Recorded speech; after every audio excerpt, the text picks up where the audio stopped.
하나님 말씀 다 같이 보시도록 하겠습니다. 빌레몬서 우리 21절부터 끝까지 말씀을 보도록 하겠습니다. 25절까지. Book of Philemon, verses 21 through 25. 이제 빌레몬서의 이제 마지막 부분입니다. 빌레몬서 21절에서 25절 말씀.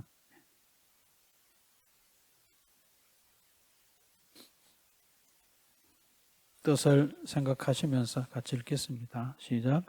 나는 뇌가 순종할 것을 확신함으로 내게 썼노니 뇌가 내가 말한 것보다 더 행할 줄을 아노라. 오직 너는 나를 위하여 숙소를 마련하라. 너희 기도로 내가 너희에게 나아갈 수 있기를 바라노라. 그리스도 예수 안에서 나와 함께 갇힌 자 에바브라와 또한 나의 동역자 마가, 아르시다고, 데마, 누가가 문안하느니라. 우리 주 예수 그리스도의 은혜가 너희 심령과 함께 있을지어다. 아멘. 이제 사도 바울이 오네시모를 위해서 빌레몬에게 간구하는 그런 내용의 마지막 부분이고, 이 빌레몬서 이제 전체의 마지막 부분이 되겠습니다. 우리가 그냥 이렇게 읽었을 때는 빌레몬을 향해서 사도 바울이 간구하는 내용이 얼마나 절절한지를 우리가 좀 이해하기 어렵습니다. 그러나 이 내용들을 자세히 살피고 기록된 문자들을 좀 자세히 들여다보면 굉장히 간절한 내용이고, 얼마나 사도 바울이 이 오네시모를 위해서 간절한 마음으로 이렇게 하는가 하는 것을 또 잘 볼 수 있는 그런 말씀이기도 합니다. 21절에 사도 바울이 쓰는 하나의 그 뭐라 그럴까요? 전략이라 그럴까요? tactic, strategy. 뭐냐 하면은 나는 내가 순종할 것을 확신함으로, 그 다음에 내가 말한 것보다 더 행할 줄을 아노라. 이 짧은 한 절 21절 말씀에 사도 바울이 빌레몬을 설득하고 오네시모를 잘 받아들여 주기를 위해서 사용하는 내용들이 그 안에 이렇게 담겨져 있습니다. 21절 말씀에 보면은 순종이라고 하는 단어를 썼는데, 좀 여러분들이 이 말씀을 읽을 때 왜 사도 바울이 이런 단어를 사용을 했지? 이런 의문을 여러분들이 가지셔야 됩니다. 그러나 우리가 자세히 보지 않고 이 빌레몬서를 우리가 본 지가 또 한참 됐기 때문에 이 빌레몬서 앞부분의 내용을 여러분들이 잠깐 이렇게 잊어버리셨다면은 그런 생각을 할 수가 없습니다. 왜냐하면 사도 바울이 오네시모를 빌레몬에게 돌려보낼 때 이 빌레몬에게 받아들여 줄 것을 간청하고 간구할 때 바울이 무슨 얘기를 했냐면, 내가 사도로서의 어떤 권위로 너에게 이것을 강압적으로 하는 것이 아니라 사랑의 기초에서 on the basis of love, 그 다음에 너의 그 자발적인 동의를 통해서 by your willing consent, 이런 단어들을 썼어요.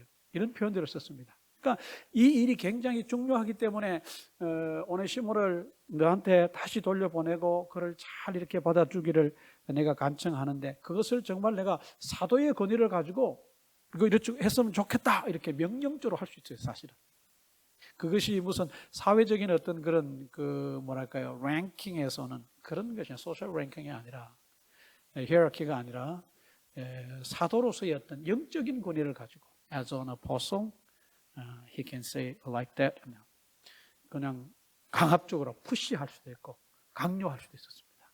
그러나 사도 바울이 이제 그렇게 하지 않고 오로지 이렇게 좋은 일이 너의 자발적 동의와 사랑의 근거에서 네가 아주 기쁜 마음으로 이렇게 받아들여 주기를 그래 원한다 그랬습니다. 그래서 어떤 무슨 뭐 명령하는 거 이런 표현을 쓰질 않았어요. 그 강압적으로 네가 이렇게 해야 된다 그런 말을 하지 않았어요. 오로지 사랑의 기초에서 on the basis of love였습니다. 근데 오늘 21절에 딱 가서 보니까 그런 그 톤으로 가다가 21절에서 톤이 바뀌었어요. 그 톤이 뭐냐?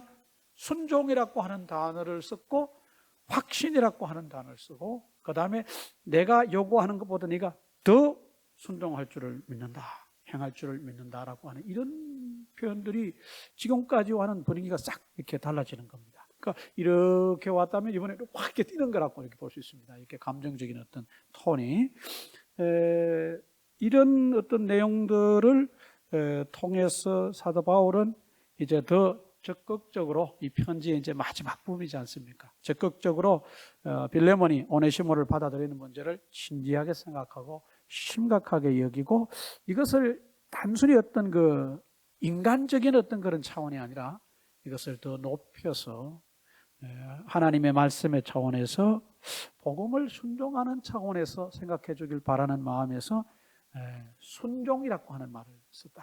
학자는 그렇게 봅니다. 그 위에 부분에서 이런 순종, obey라고 하는 단어를 쓰지 않았습니다. 그러나 여기에 있어서 이것을 통해서 네가 오네시모를 받아들이는 이 사건은 신앙적인 면에서 볼 때 하나님의 복음에 순종하는 일과 똑같다.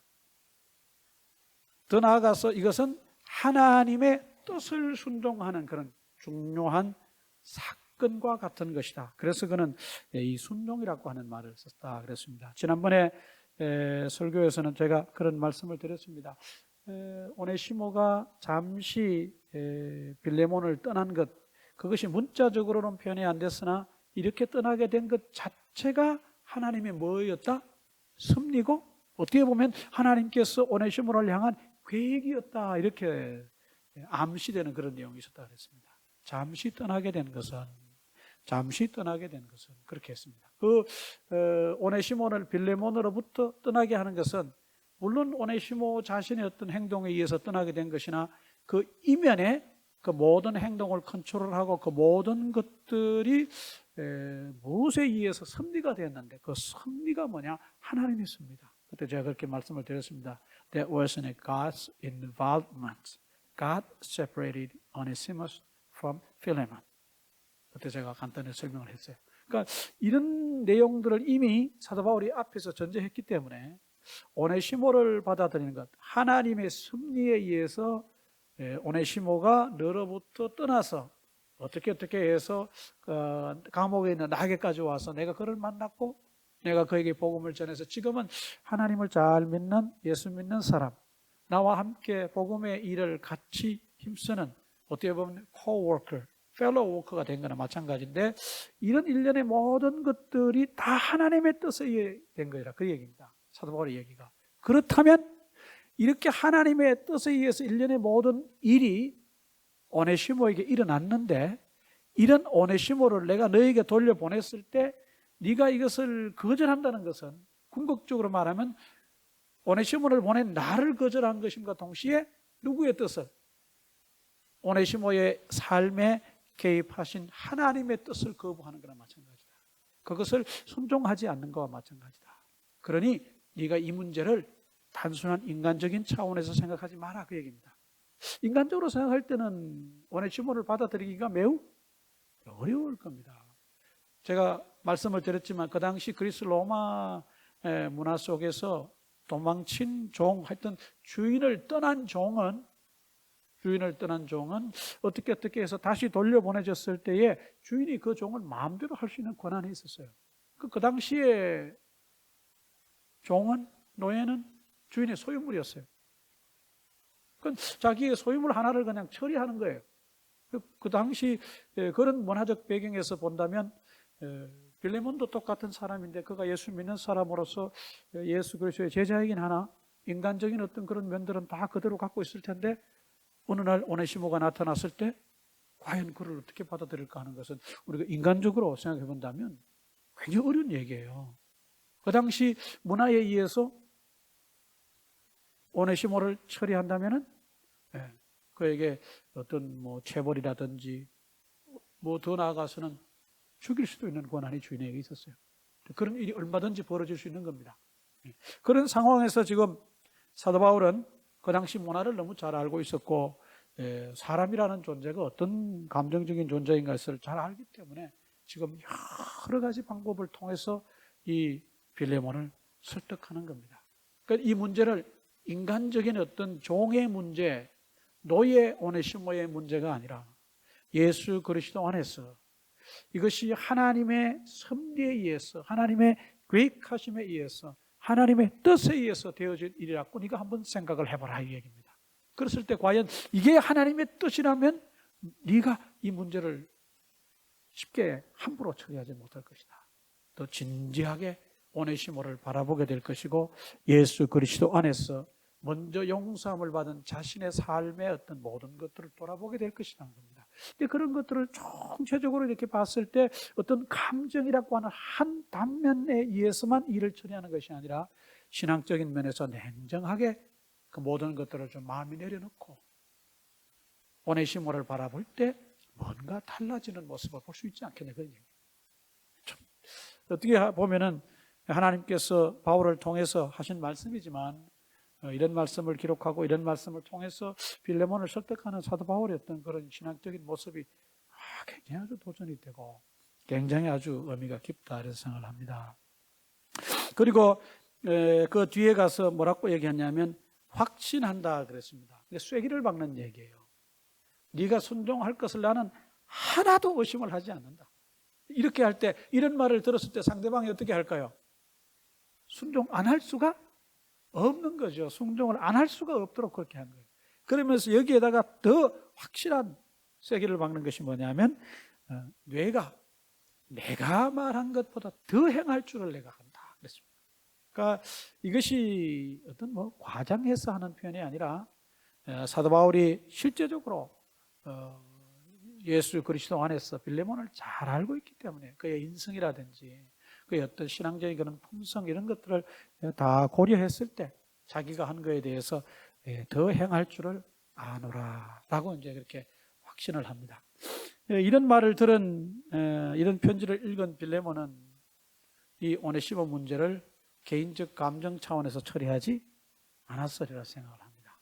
분명합니다. 그가 21절 말씀에 사도 바울이 빌레몬을 향해서 더 행할 줄을 안다 그럴 때 과연 그 더 행할 줄을 안다는 내용이 뭐냐 그러면 이걸 우리가 한번 좀 살펴봐야 됩니다. 그러니까 학자들마다 이견이 있으나 이제 공통된 의견은 이미 앞에서 언급된 것처럼 He is no longer as a slave, better than a slave 그렇게 얘기했습니다. 그러니까 오네시모가 이제는 더 이상 너희의 종이 아니다. 적어도 예수 그리스도 안에서 오네시모는 더 이상 종이 아니다. 종보다 더 뛰어난 자로 네가 받아들여줘야 된다. 그러니까 단순히 오네시모가 돌아갔을 때 웰컴, 그래 잘 왔다 이 정도의 웰컴이 아니라 그것을 뛰어넘어서 제가 지난번에 말씀드렸지 않습니까? 웰컴, forgive, reconcile. 그 다음에 뭐가 되는 거라고요? As loved brother, 사랑받는 형제. 여기까지를 네가 해주길 원한다는 거예요. 네가 그 정도 해주길 기대하고 있다는 거예요. 내가 그렇게 할 줄로 내가 믿는다는 거예요. 단순히 그냥 집 나간 종을 그냥 받아들이는 웰컴하는 정도를 뛰어넘어서 모든 것 그거 이상으로 네가 무엇인가를 할 줄로 내가 믿는다. 이런 사도 바울의 말을 들었을 때 빌레몬은 뭐 어떻게 excuse 할 수 있는 그런 어떤 여지가 없습니다. I think he had no room for excuse. 어떤 뭐 전혀 어떻게 피할래야 피할 곳이 없도록 그렇게 사도 바울이 그렇게 만들어 버리는 겁니다. 이렇게 해서 설득하는 그런 모습을 봅니다. 그리고 22절에 가서 보시면은 좀 생뚱맞은 듯한 내용이 나옵니다. Verse 22 한번 읽어보실까요? Shall read verse 22. 시작. 오직 너는 나를 위하여 숙소를 마련하라. 너희 기도로 내가 너희에게 나아갈 수 있기를 바라노라. 이게 좀 특이합니다. 우리가 볼 때 전체적인 어떤 문맥상에서 어떤 얘기 바라볼 때 왜 갑자기 22절에 이런 얘기를 했을까 하는 의아심을 우리가 가질 수 있습니다. 그러나 이것도 전체적인 맥락 속에서 잘 살펴보면은 사도 바울의 어떤 그 빌레몬을 설득하는 또 다른 하나의 방법이에요. 그러니까 여러분 생각해 보십시오. 누가 전화로만 혹은 뭐 이메일로만 계속 대화를 하다가 이제 계속 이제 얘기가 돼서 중요한 이슈가 이제 달아주고 있다고 생각해 봅시다. 그런데 이제 뭐 긴가민가 해요. 상대방이 A라는 사람이 이제 B라는 사람에게 부탁을 하고 다 했는데 B라는 사람의 반응이 이제 시원찮을 때, 그때 그러면 내가 며칠 찾아가서 직접 내가 얘기 좀 할게. 이렇게 되면 상대방이 받아들이는 자세가 어떻게 될까요? 좀 달라질 거예요. 그러니까 사도 바울이 여기서 하는 얘기는 그겁니다. 편지로만 너에게 이렇게 부탁할 수도 있지만 그러니까 이 편지를 네가 액셉트하지 않고 네가 이 내용대로 하지 않았을 때 그 이후에 만약에 내가 너희의 기도로 내가 이 로마의 감옥에서 풀려나서 너희에게 가게 된다면 너희와 한동안 교제하게 될 텐데 교류하게 될 텐데 그때 만약에 네가 이 사실을 거부하고 나를 만난다면 너의 입장이 얼마나 힘들고 어렵겠네 그 얘기예요. 한번 여러분 생각해 보십시오. 사도 바울이 이런 방법을 쓴 것이 또 다른 곳에 있어요. 고린도서에 가면은 고린도 교회 성도들과 사도 바울의 사이가 굉장히 좀 이렇게 어려웠어요. 고린도 교회 성도들이 사도 바울의 그 사도됨 이것을 거부하고 좀 혼란스러워하고 그러면서 사도 바울에 대해서 좀 좋지 않은 그런 생각들을 하고 있었어요. 뭐 돌아서서 사도 바울에 대한 얘기도 욕도 했겠죠. 이런 사실들을 다 접한 사도 바울이 그렇게 얘기합니다. 내가 너희에게 찾아가서 나에게 대해서 이렇게 한 사람들을 대면에 보고 그냥 두지 않겠다 이런 얘기를 합니다. 그런 사람들이 그 얘기를 들었을 때 좀 움찔할까요 안 할까요? 좀 놀랄 거예요. 우리가 시간 욕했는데 뭐예요? 그 사람이 지금 뭐 한다는 거예요? 온다는 거예요. 그랬을 때 그 마음이 얼마나 쫄깃거리고 조심스럽겠네 그 말입니다. 그러니까 지금 이 나를 위해서 너희가 지금 계속 기도하고 있지만 너희의 기도를 통해 내가 이 로마 감옥에서 릴리스 되면은 내가 너희한테 꼭 가보길 원한다. 그러니 그때 내가 가서 묵을 수 있도록 나를 위해서 게스트룸을 좀 하나 잘 준비를 해놔라. 이렇게 들었을 때 사도 바울이 지금 빌레몬을 방문한다는 그런 일련의 사실들이 그냥 편지로 어떤 문자상으로만 말해지는 것이 아니라 실천되는 뭐라 그럴까요? 실제화되는 그런 어떤 내용들을 전제하는 겁니다. 그러니까 이런 내용을 들었을 때 빌레몬도 오네시모를 받아들이는 문제를 또다시 더 깊이 생각하게 됐더라는 거예요.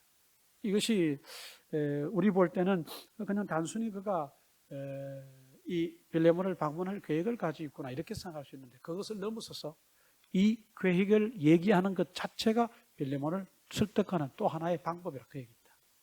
이거 보면은 제가 늘 말씀드리지만 아주 참 기가 막히다.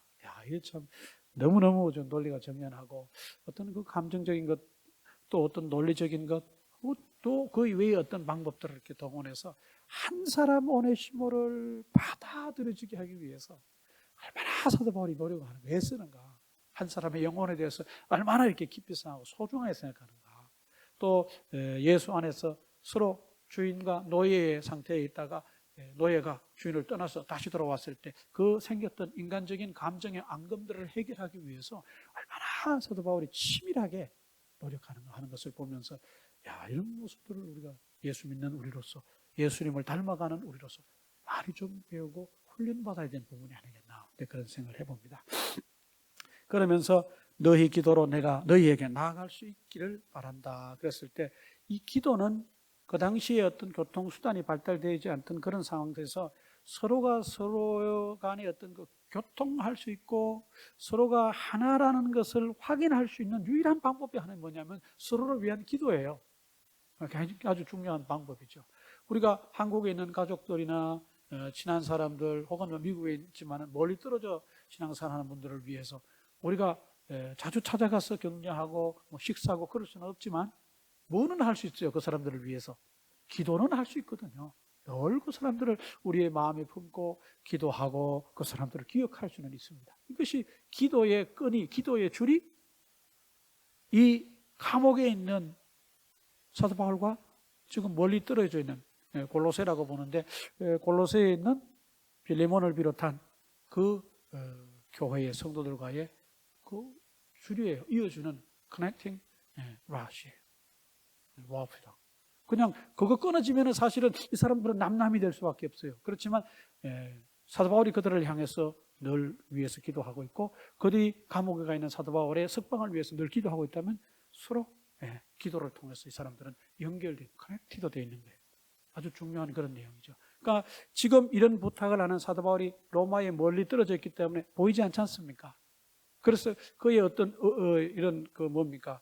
간곡한 권유라든지 이런 것들을 좀 가볍게 생각할 수 있으나 기도로 우리가 하나 된 상태고 기도로 서로 교통하고 있다고 생각했을 때 사도 바울은 거기에 있는 거나 마찬가지예요. 그리고 이 기도를 통해서 이 골로새에 있는 성도들의 기도를 통해서 다시 사도 바울이 로마의 감옥에서 풀려난다면 거기를 가겠다고 하니 그것은 더 우리가 어떻게 체감할 수 있는 그 사도 바울의 그 프레젠스를 느낄 수 있는 그런 모습이 아닌가 생각이 됩니다.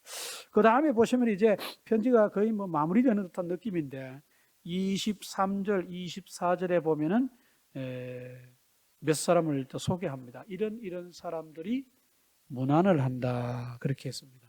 굳이 이 편지에 이 문안 인사를 하는 이 사람들의 얘기를 명단을 넣을 필요가 있을까 하는 생각이 또 역시 듭니다.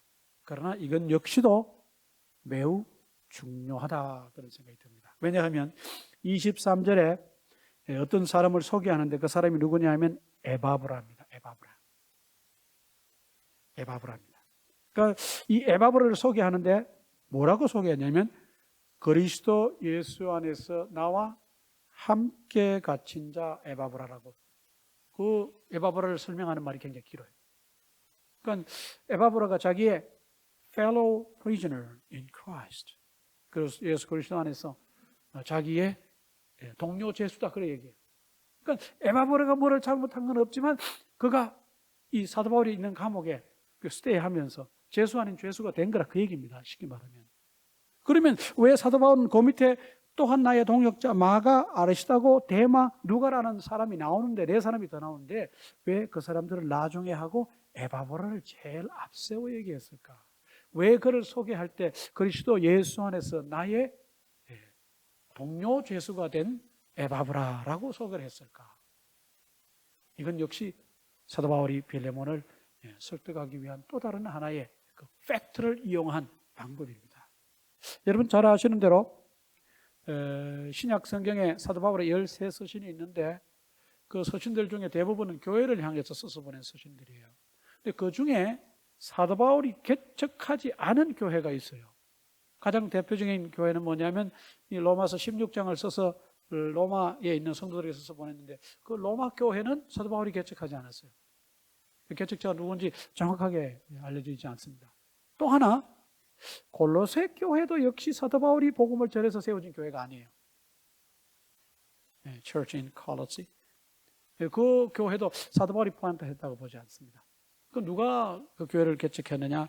다름 아닌 23절에 나오는 에바브라라고 하는 분이 골로새 교회를 복음을 전해서 개척을 해서 세웠다 이렇게 봅니다. 그러면은 지금 빌레몬이 골로새 교회를 섬기는 그런 지도자 중에 한 사람이라고 보는데 그렇다면 이 빌레몬과 에바브라는 골로새 교회를 같이 섬기는 동역자예요. 그러니까 관계가 굉장히 가까워요. 그리고 사도 바울은 이 개인적으로도 빌레몬에 대해서도 알고 있겠지만 사역을 해나가는 과정을 통해 여러 가지 모습을 목격한 에바브라를 통해서 빌레몬이 어떤 신앙인이고 어떤 지도자라고 하는 것에 대해서 잘 알고 있었으리라 봅니다. 아마 같이 그 초대교회의 아주 어려운 상황에서 교회를 섬겼던 두 지도자의 사이가 물론 뭐 나쁜 사이도 될 수 있으나 사도 바울의 입장에서 바라볼 때 에바브라와 이 빌레몬은 굉장히 좋은 관계에 있는 그런 지도자들이라고 봅니다. 그러니까 이 에바브라를 그냥 에바브라가 나와 함께 있는데 라고 하지 않고 예수 그리스도 안에서 나와 함께 갇힌 자 된이라고 하는 말을 써서 너와 함께 같은 교회를 섬겼던 에바브라가 지금은 나와 함께 죄수의 입장이 되어 있는데 그 사람도 너에게 문안을 한다. 그랬을 때 이 이야기를 듣는 빌레몬의 마음은 좀 어떨까요? 마음이 문이 확 닫힐까요? 아니면 좀 오픈될까요? 뭐 당연히 후자일 겁니다. 오픈될 겁니다. 함께 교회를 섬겼다가 지금은 죄인 아닌 죄인에 되어서 사도 바울과 함께 로마에 갇혀 있는 그 에바브라를 생각할 때 빌레몬의 마음이 많이 이렇게 감동을 받지 않겠나 그런 생각을 해봅니다. 같이 교회를 섬기다가 자기는 지금 이 편안한 상황 가운데 교회를 섬기고 있으나 자기의 동역자였던 에바브라가 지금 로마의 감옥에서 사도 바울과 힘들고 어려운 자유가 박탈당한 그런 생활을 하고 있다고 생각했을 때 그의 마음의 문이 많이 열렸으리라 그렇게 생각을 합니다. 이 사도 바울이 바로 그런 전략을 쓴 거예요. 아주 이렇게 본다면 이 밑에 나오는 문안하는 사람들의 명단이 이 편지에서 하는 역할이 굉장히 중요합니다. 아주 중요합니다. 이렇게 해서 또다시 빌레몬을 이런 방법을 통해서 설득하고 그 밑에 나오는 한 사람이 아니라 나의 동역자 마가, 아리스타고, 데마, 누가 에바브라 말고도 이 4명이 되어 있는데 이 사람들이 다 같이 나하고 고생하고 있으면서 주 안에서 동역자 된 입장에서 너에게 또 이렇게 문안을 한다. 이런 얘기를 들었을 때 한편으로는 이 뭐라 그럴까요? 빌레몬이 어색하면서도 또 한편으로는 뭐예요? 나 이외에 복음을 섬기는 복음을 통해서 하나님을 섬기는 동역자들이 고생하는 가운데 있다라고 했을 때 거기로부터 오는 오네시모를 거절할 수가 없지 않을까 이런 생각이 듭니다. 이걸 봤을 때 이 사도 바울의 어떤 전략이 빌레몬을 잘 설득했으리라고 생각합니다. 아쉬운 건 뭐냐면 이 빌레몬서에서 이제 다 끝났는데 빌레몬이 오네시모를 웰컴했을 뿐만 아니라 그를 정말 사랑받는 형제로 받아들여서 함께 주님을 섬기는 좋은 식구가 되었다라고 하는 내용이 나왔더라면 얼마나 더 좋겠습니까? 그러나 그런 내용이 여기 안 나와 있어요. 그러나 학자들이 성경 밖에 있는 어떤 소스들을 통해서 source outside Bible 확인한 바가 있는데 교부 중에 이그나치우스라고 하는 교부가 있습니다. 그 교부가 쓴 글의 문헌에 보면 동명이인인지는 알 수 없으나 오네시모의 이름이 거론이 되어 있고 그 글에 쭉 밑에 내려가면은 그 에베소 교회가 이런 훌륭한 비숍을 모시고 섬기게 되고 갖게 된 것은 정말 축복이 아니겠느냐라고 하는 글을 그렇게 이그나치우스라고 하는 교부가 썼답니다. 전부 제가 확인한 것이 아니라 제가 본 초기에 어떤 저자가 그렇게 그 글을 인용해 와서 그렇게 써놨더라고요. 보니까 그 내용이 그런 내용이에요. 그러니까 이걸 봤을 때 빌레몬이 오네시모를 웰컴하고 사랑받는 형제로 받아들였다는 얘기는 없으나 그 후대의 교부들의 얘기를 통해서 문헌을 통해서 볼 때 이 얘기가 정말 현실화됐고 빌레몬은 오네시모를 사랑받는 형제로 받아들였고 후에 이 오네시모가 에베소 교회의 감독이 되었다 이렇게 봅니다. 이것이 뭐 대부분이 동의하는 학자들 간의 의견 일치입니다. 특별히 뭐 여기에 이의를 제기하는 사람들이 많은 것 같지는 않습니다. 제가 본 바로는 어쨌든지 이런 이 사도 바울의 하나님 앞에 참 순전한 마음으로 빌레몬을 설득하고 이 모든 것들이 하나님의 역사하심에 의해서 된 것임을 잘 얘기를 했고 빌레몬도 이런 사실을 잘 받아들이고 순종을 해서 오네시모 한 사람을 이렇게 받아들였다. 아주 참 멋있는 얘기하는 것 같습니다. 마지막에 25절은 사도 바울이 늘 편지를 이제 마무리할 때마다 사용하는 그런 베네딕션입니다.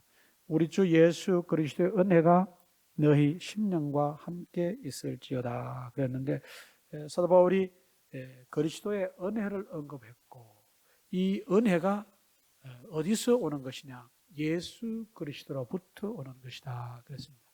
그러니까 오늘날 우리 목회자들이 예배를 마칠 때 이제 축도를 합니다. 베네딕션 할 때 꼭 들어가는 말이죠. 지금은 우리 주 예수 그리스도의 은혜와 이렇게 합니다. 이제 이것이 가장 잘 드러난 부분이 고린도서 후서 끝부분에 가서 보시면 마지막 절에 가서 보시면은 고린도 교회 그 아주 말 많고 문제 많았던 그 교회에 편지를 써서 보내면서 사도 바울이 그 교회를 위해 축복했던 내용에 가장 잘 나와 있습니다. 그 베네딕션입니다. 이 25절은 이 빌레몬이 섬기는 교회 모든 성도들을 축복하는 그런 말이죠. 우리 주 예수 그리스도의 은혜가 너희 심령과 함께 있기를 축복한다. 그랬습니다. 그러니까 은혜의 출처가 예수 그리스도시다. 은혜가 누구로부터 오는 것이냐? 예수 그리스도로부터 온 것이다. 그 얘기입니다. 여러분들이 사복음서에 읽다 보면 역시 이런 내용이 똑같이 나옵니다. 오늘 집에 가셔서 그런 부분 찾아보시길 바랍니다. 참 사도 바울이 사도로서 그냥 강제적으로 할 수 있는, 해결할 수 있는 문제지만 그런 방법을 좇지 않고 사랑에 근거해서 빌레몬이 잘 이해하고 이 모든 것들을 신앙 안에서 잘 받아들임으로 자신이 왜 오네시모를 신앙적으로 사랑받는 형제로 받아들여야 되는지를 깨닫게 해서 이 문제를 해결하려고 했던 참 굉장한 인내심을 가지고 여러 가지 어떤 논리적 방법, 감정적인 요소, 여러 가지 요소들을 통해서 빌레몬을 설득했던 사도 바울의 그런 편지 내용입니다. 아주 참 감동적인 그런 편지가 아닌가 싶습니다. 오늘 말씀을 통해서 몇 가지만 좀 살펴보려고 합니다. 첫 번째 살펴볼 것은 뭐냐 하면 21절에 사도 바울이 그렇게 얘기를 했습니다만은 나는 네가 순종할 것을 확신하고 내가 너에게 말한 것보다 더 행할 줄을 안다고 하는 그런 표현입니다. 우리가 어떤 그 대인관계 속에서 어떤 상대방에게 어떤 행동을 하게 만드는 아주 중요한 요소 중에 하나는 뭐냐면 상대방과의 어떤 그런 신뢰관계가 형성되고 그 상대방에 대한 기대, 그것이 꼭 필요한 요소가 아닌가 생각합니다. 그러니까 사도 바울은 그것을 아주 잘 보여주는 그런 모습을 우리에게 지금 나타내고 있습니다. 내가 너에게 말한 것보다 더 행할 줄을 기대한다. 내가 확신한다. 더 행할 줄을 기대한다. 이것은 굉장히 어떤 신뢰가 형성된 관계거든요. 그 관계 속에 단순히 신뢰만 형성된 것이 아니라 상대방이 어떤 주님 안에서 좋은 행동을 하도록 유도하고 어떤 동기를 부여하는 데 있어서 사도 바울은 빌레몬에게 이런 것들을 기대한다, 소망한다 이렇게 얘기를 했습니다. 우리가 그냥 간단히 보면 별로 대단찮은 것 같아 보입니다. 그러나 굉장히 중요합니다. 부모가 자녀들의 어떤 앞길을 위해서 늘 기도하고 고민합니다. 그리고 그걸로 끝나는 것이 아니라 어떤 시간이 마련되고 장소가 마련됐을 때, 기회가 왔을 때 자녀들에게 나는 네가 예수님을 잘 믿고 신앙생활 잘하고 이렇게 살 줄로 내가 이렇게 믿는다. 이런 말을 했을 때와 전혀 일절 그런 말들 하지 않고 그냥 무덤덤하게 그냥 자녀를 바라볼 때 하고 다를까요? 같을까요? 차이가 많으리라고 생각합니다. 그냥 간단하게 나는 늘 믿는다. 부모가 자식을 그냥 단순히 신뢰하는 것만 표현해도 자녀가 부모의 기대에 어긋나지 않기 위해서 행동하려고 합니다. 그렇잖아요. 그러나 여기서는 더 깊은 의미를 가지고 있습니다. 더 크게, 더 깊이 얘기하는 것입니다. 신뢰관계 위에서 나는 네가 이렇게 하기를 기대하고 있다. 이렇게 했을 때 이런 얘기를 들은 빌레몬이 이 부탁을 거절할 수 없었던 것 마찬가지로 역시 대인관계 속에도 상대방이 우리가 이런 기대를 걸고 있는 그 사람을 실망시키거나 낙담시키지 않기 위해서 거기에 걸맞는 삶을 살려고 노력하는 그런 모습들을 볼 수가 있을 거예요. 우리가 자녀들을 향해서 무조건 해라, 어쩌라 저쩌라 강압하고 억압하는 것만이 최선은 아니라 생각이 되더라고요. 설득하고 인내하고 나는 너에게 이런 기대를 갖고 있는 사람이다. 이렇게 자신의 생각을 알려줬을 때 자녀들이 여기에 대해서 반응을 하고 대인관계 속에서 또 다른 사람들이 여기에 대해서 반응하지 않겠느냐. 더 나아가서 하나님은 사도 바울이 표현한 것처럼 우리에게 하나님의 말씀을 주시고 그 말씀대로 잘 살아가게 되기를 하나님은 늘 우리에게 뭐 하신다고요? 기대하신다. 이걸 잊어서는 안 된다. 여러분들이 구약 성경에 보시면 하나님께서 이스라엘 백성과의 어떤 그 covenant, 계약 관계를 맺으면서 그런 말씀하셨어요. I will be your God. You will be my people. 신뢰 관계가 형성이 됐죠. 그리고 그들이 어떻게 살아가야 되는지에 대해서 언약을 주셨어요. God gave a covenant to the people of Israel. What to do. 무엇을 해야 될지에 대해서. How to do. 어떻게 살아가야 되는지에 대해서. 그러니까 그 모든 것들을 주신 이유는 뭐냐? 하나님이 이스라엘 백성들에게 그렇게 살기를 뭐 하셨다는 거예요? 기대하셨던 거예요. God expected the people of Israel to obey covenants given by God. 하나님이 주신 그 언약들을 실천할 것을 하나님이 뭐 하셨어요? 기대하셨어요. 계속 expect. 지금도 expect. 계속 하나님을 기대하고 계신다. 그 당시는 이스라엘 백성들을 향한 어떤 제한적인 그런 대상이었다면 지금은 뭡니까? 예수 믿는 모든 영적 이스라엘 모든 우리 그리스도인들이 하나님의 말씀대로 살기를 하나님은 지금도 뭐 하시고 계시다고요? expect. 기대하고 계십니다. 우리는 신앙생활을 하면서 이런 어떤 차원의 이런 관점에서는 잘 생각을 해보지 않습니다. 우리가 하나님 말씀을 살지 못했을 때, 순종하지 못했을 때 순종을 기대하셨던 하나님의 마음에 내가 실망을 드리는 건 아닌가 이렇게 한번 생각해 본다면 내가 뭐 할 수 있어요? 더 하나님과의 관계를 더 깊이 생각하고 나의 어떤 삶을 다시 돌아보고 말씀대로 살기를 기대하신 하나님과의 어떤 관계가 더 가까워지지 않겠냐 생각해 봅니다. 두 번째 오늘 말씀을 통해서 살펴볼 것은 22절 말씀에 이제 내가 너희에게 나아갈 수 있기를 이제 바란다 그랬는데 너희 기도로 그랬습니다. 너희 기도로. 너희 기도로. 아까도 말씀을 드렸습니다만은 성도와 성도 그 다음에 예수 믿는 사람들끼리의 어떤 그런 관계를 주님 안에서 하나로 묶어줄 수 있는 가장 강력한 끈이 있다면 그것은 기도의 끈이 아닌가 생각합니다. 우리가 육신적으로 사람들에게 잘 대할 수 있고 잘할 수 있습니다. 섬길 수 있습니다. 그러나 궁극적으로 예수 그리스도 안에서 상대방을 위한 기도의 끈이 없다면 그 관계는 언제든지 뭐 할 수 있는 깨어질 수 있는 그런 관계. 사도 바울이 이 성경 안에서 신학적인 관계를 맺었던 많은 그런 관계들이 어떨 때는 위기를 맞았던 순간도 있어요. 여러분 잘 아시는 대로 선교여행 1차 선교여행을 마치고 돌아와서 2차 선교여행을 떠날 때 바나바하고 의견 충돌이 왔습니다. 심하게 다퉜다 그랬죠. 그 요인은 누구냐? 바나바의 생질인 마가 때문에 그런 거거든요.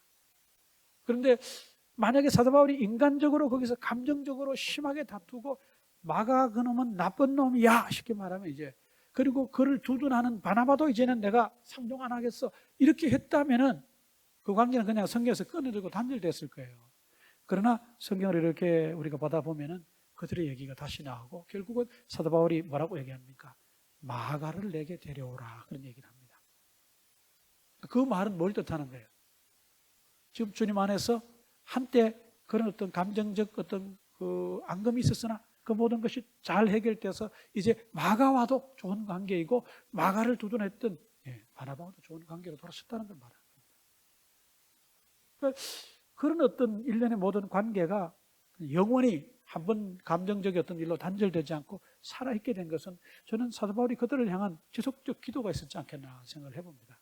마가 쪽에서 어떻게 기도했는지는 모르겠으나 사도 바울이 수신서에서 그 교회 성도들을 향해서 지도자들을 향해서 계속 기도하는 그런 모습들을 본다면 역시 그 문제를 두고도 그 사건 이후로 선교 여행은 따로따로 갔지만은 사도 바울이 그 문제를 두고 계속 기도하지 않았을까? 바나바와 마가를 위해서 기도하지 않았을까 생각을 해봅니다.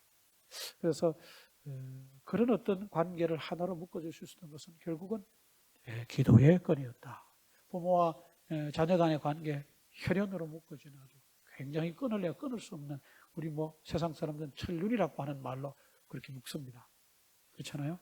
그러나 때로 요즘에 사회에 돌아가는 많은 일들을 보면 때로는 그 어느 한쪽에 의해서 천륜도 끊는 그런 모습이 보입니다. 그렇잖아요? 그 천륜보다 더 강력한 끈이 뭐냐?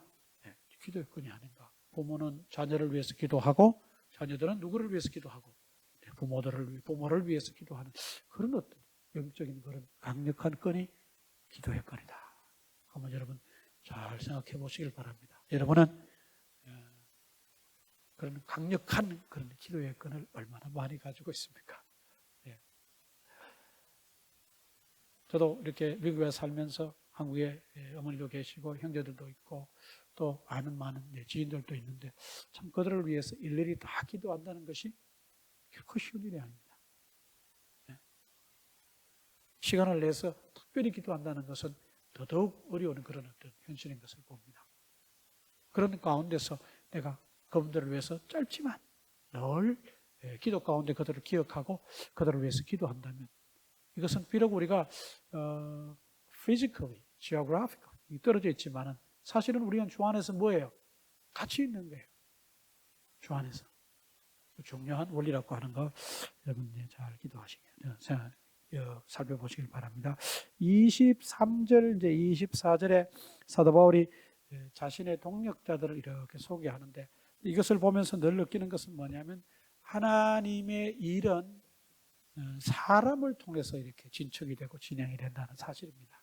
우리는 그 하나님의 일을 하려고 모두 있어야 되고 모두 있어야 되고 물론 그것도 필요하지만 더 궁극적으로 가장 필요한 요소들은 뭐냐면 하나님 나라의 가장 중요한 요소들은 사람입니다. 사람.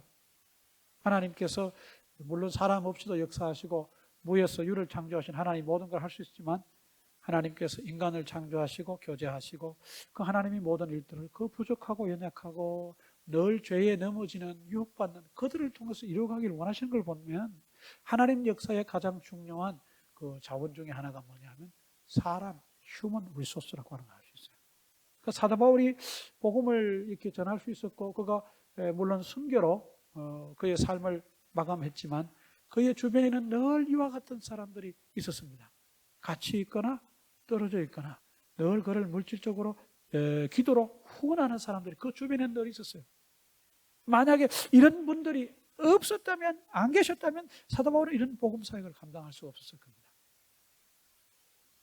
우리 이 지역에 잘 아시는 우리 박인환 목사님이 이런 걸 가지고 책을 한번 쓰셨던 걸로 기억이 나는데 읽어보진 않았습니다. 하나님께서 누구를 통해 역사하신다고요? 사람을 통해 역사하신다. 사람이 얼마나 잘나고 못나고가 아니에요. 하나님의 기준에서 하나님의 필요에 의해서 하나님께서 그렇게 쓰시는 거예요.